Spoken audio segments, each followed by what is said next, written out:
I know Gokul always makes really good food. Oh, I can just smell that beautiful taste of the rotis and the lime rice, and he was just waiting for the food. And then he waited, and he waited, and no food came. And he was thinking, what, this is strange, because Gokulam is always on time, they always make the best food, why haven't I gotten my food yet, right?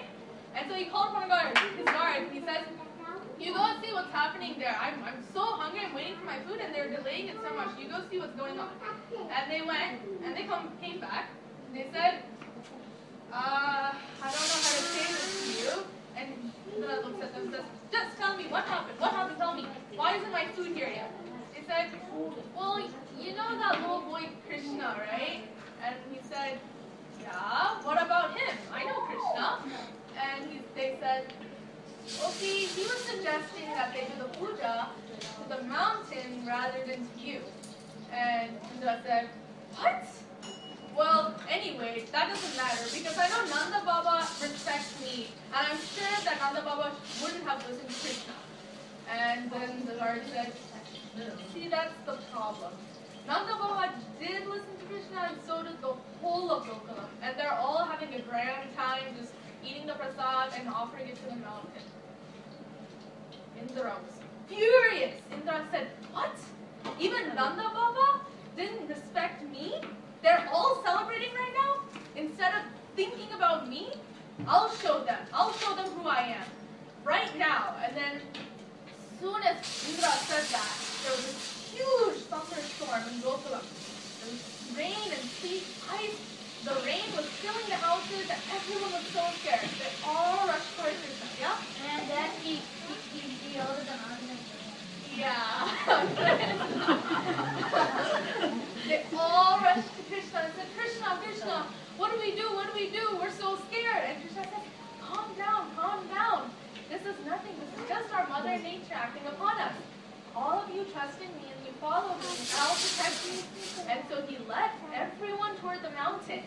He said, I will lift this mountain and you guys all come under it and you'll be protected. And so that 7-year-old boy, he was only 7 years at this time, and he lifted the mountain, just his pinky finger, the whole mountain. And he said, everyone, come inside, and say that the whole city of Gokulam crowded under the mountain. And they were all happy. There was even a grandma, as Guruji said, cooking right there. She started cooking. That's how comfortable she was. There was nothing, everyone was happy still, as if the celebration was still going on. And there's Nanda Baba, of course. This funny, Guruji was explaining this in his lecture. It's really funny to me because everyone had a different perspective at the time. Nanda Baba was saying, hey, you guys, yeah, you see that boy just staring there? Yeah, that's my son, okay? So watch out. That's my son right there. He's the one holding the mountain. So yeah, everyone take a good look at him. And then there's Yashoda saying, are you a king? Are you even a father?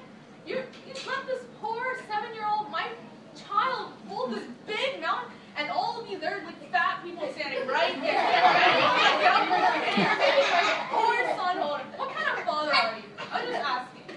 And so, really funny because Yashoda just shows compassion through her motherly nature, whereas Nanda Baba had so much happiness that it was his son holding the mountain. So both show forms of love, it's just different forms. And Guruji explained this very funny.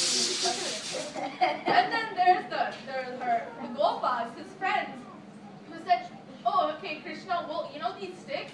We'll just put them under the mountain, and then it'll stand, and then we can go play marbles.